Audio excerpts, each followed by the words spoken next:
Hello students, I am Sunil Kumar, PGT Commerce, Kendriya Vidyalaya, Secretariat RK. Let me welcome you to our another exciting episode of Business Studies Class 12th. Students, in our previous episode, we have discussed about the business environment, its meaning, its micro and macro forces, the forces which affects the business transactions of the business organizations. In our present topic, that is planning, it is correlated with business environment very closely. So whatever you have understood in our previous chapter, this chapter is going to correlate and will help you in understanding all the concepts based on planning.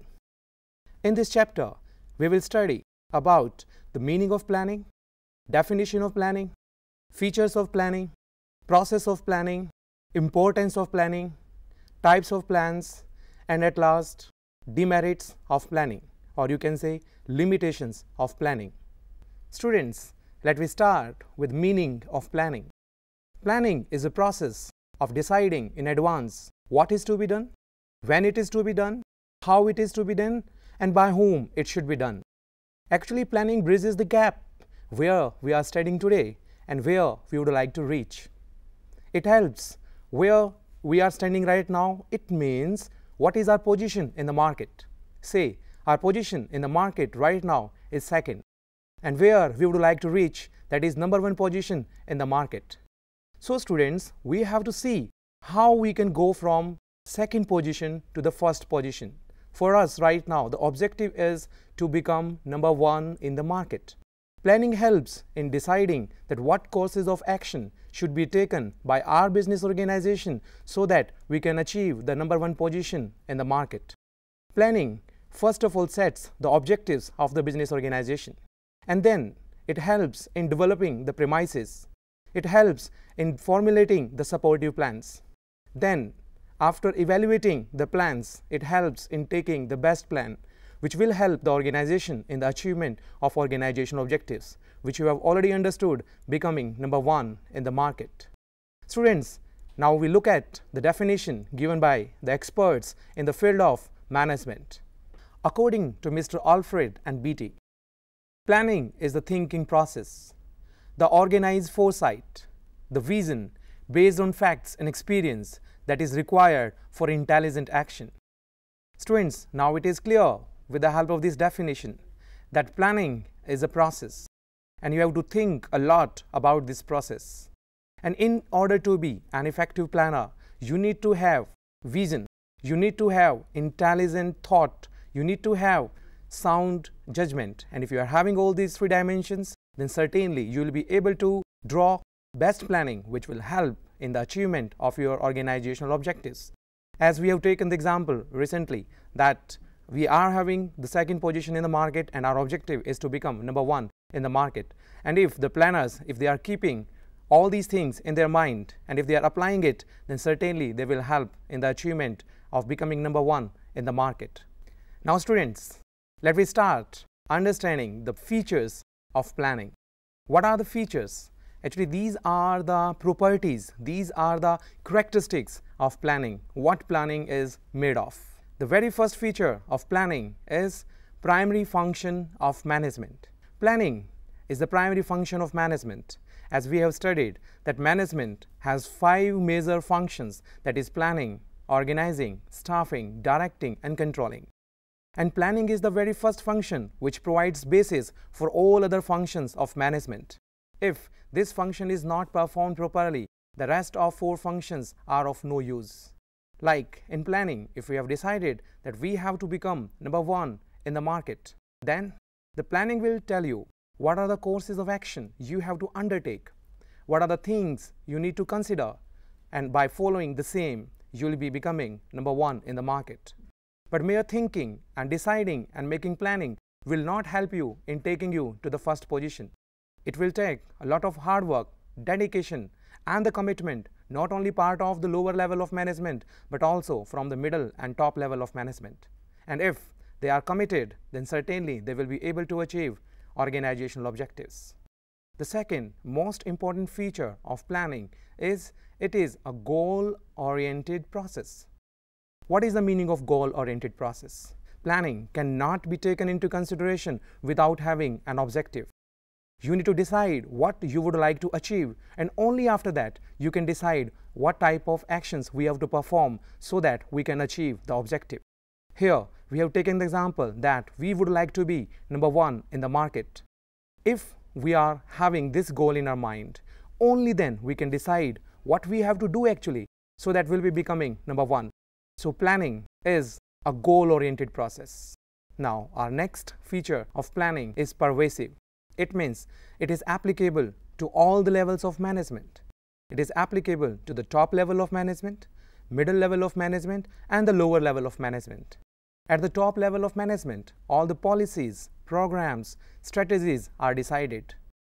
Middle level of management helps in chalking out the plans of the production, finance, marketing, personnel, business studies. All these things we have to take into consideration. So here, pervasive means the planning is not only restricted to the business organizations, rather planning is required in each and every sphere of life. If you talk of the religious organizations, if you talk of educational institutions like the schools and colleges, everywhere you will find the planning is required. So the planning is pervasive. It is required at each and every level of management in all the spheres of the life. Now, our next feature of planning is continuous process. Planning, in fact, is a continuous process. The planning is set for a fixed time period, say for 1 month, quarterly, half-yearly, or annually.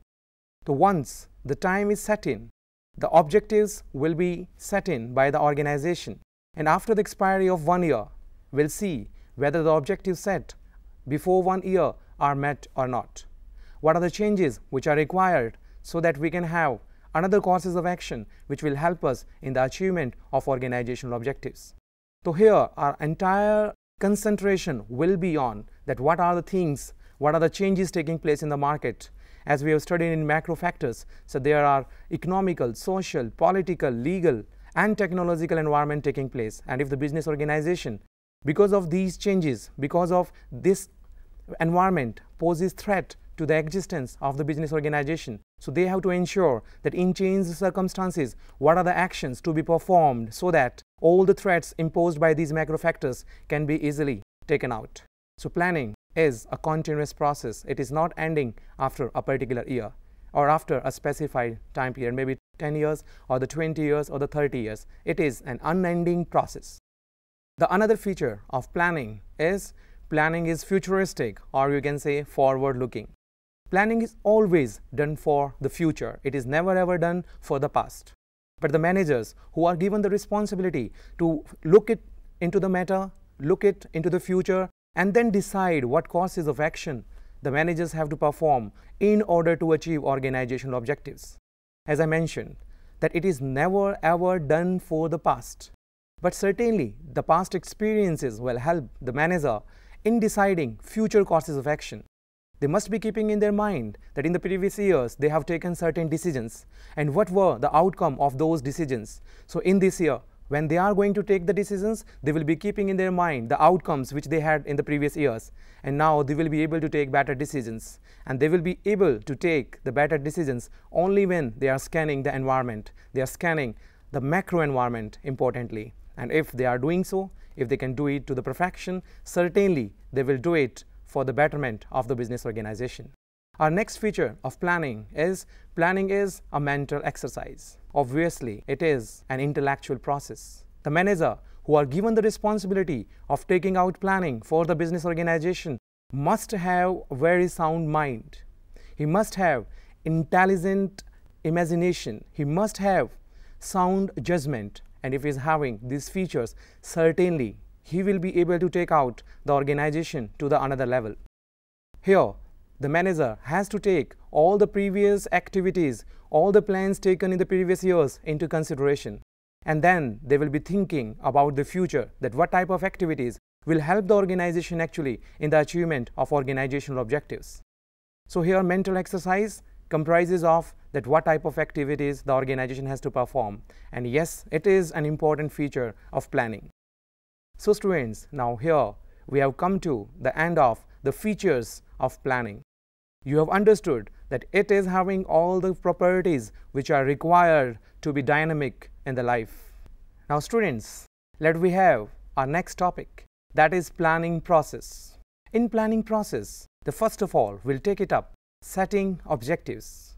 So this is the very first step which we have to take in the planning process. In it, we have to decide what we would like to achieve in the near future. For example, the business organization in the previous year have attained a profit of 20%, and in this year the organization is planning to have a profit of 30%. So now here the objective is set in. This objective is set by the top level of management.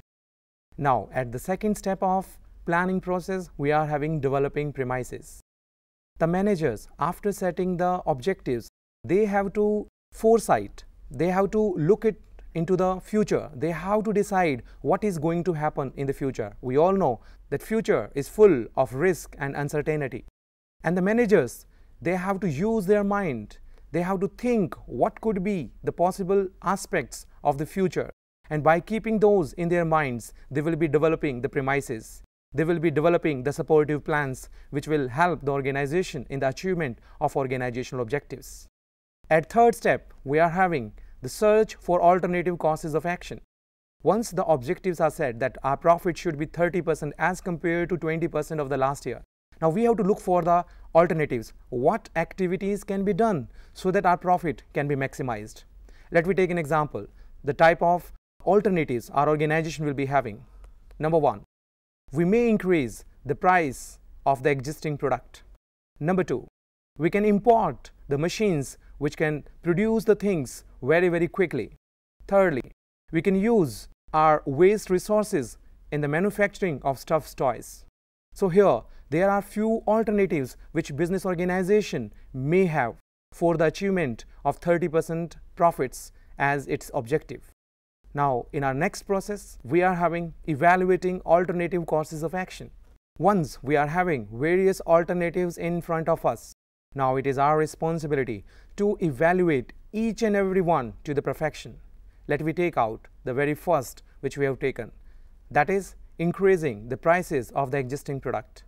The management will be thinking a lot about that, and they will be finding ultimately if they are increasing the prices, the existing customers may leave buying the products of our company and they may move to the another company. So it's not a good option to increase the prices of our product. The second option here is buying the machinery. If we are going to buy the machinery, it will include the cost. It comprises a huge amount of finance which is required by the business organization. Now the finance manager has to manage that finance. Say, in order to buy the machinery, 500 crores rupees are required. The finance manager will see that how he can get 500 crore rupees from the market. Should the manager issue shares in the market, or issue debentures in the market, or take a bank loan, or take the loan from the subsidiaries, accept the public deposits, accept the fixed deposit? What are the possible sources of finance the finance manager can have? Let me tell you students, whatever sources of finance the manager will be having, he will be analyzing the cost attached to that. Say the 500 crore rupees is taken from the bank, and bank will be charging interest at the rate of 13%. So 13% of 100 crore would be 13 crore rupees. It's a huge amount which business has to pay in the form of interest. So again, it's not a better option for the business organization. The third one was to utilize the waste material in the manufacturing of stuffed toys. Here the management will be thinking, here there is very less investment required, and business can easily make the stuffed toys, and by selling the same in the market, business will be able to increase its profits from the level of 20% to 30%. So after the evaluation of all these alternatives, now we'll move to the another step of the planning process, that is selecting an alternative. After evaluating all the three alternatives very deeply, the management will decide, yes, it's better to make stuffed toys so that we can sell the toys in the market and we can make money. So that is the option which will give more profits to the business, and the cost increased will be very less as compared to the profits generated. So certainly the management will be selecting the alternative, that is manufacturing of stuffed toys. Once the alternative action is been selected by the organization based on evaluation, now they have to implement that particular alternative. So the next step in the process of planning is implementing the plan. Now it is decided we are going to manufacture stuffed toys with the help of waste resources, the waste material. Now business has to see what type of machines are required to convert the waste material into stuffed toys. And here the business organization have to implement this particular plan. Afterwards, the business has to ensure by proper follow-up action whether all the activities which were decided well in advance are carried out properly or not. What type of changes are required to be incorporated. Now students, we have come to an end of the meaning of planning, definition of planning, features of planning, and the process of planning. And I think you have understood all these concepts since these are correlated with the business environment, which is very exciting topic in our business studies in class 12, which we have discussed in our previous episode. I'm sure now that you are correlating the concepts of planning with the business environment which you have done earlier.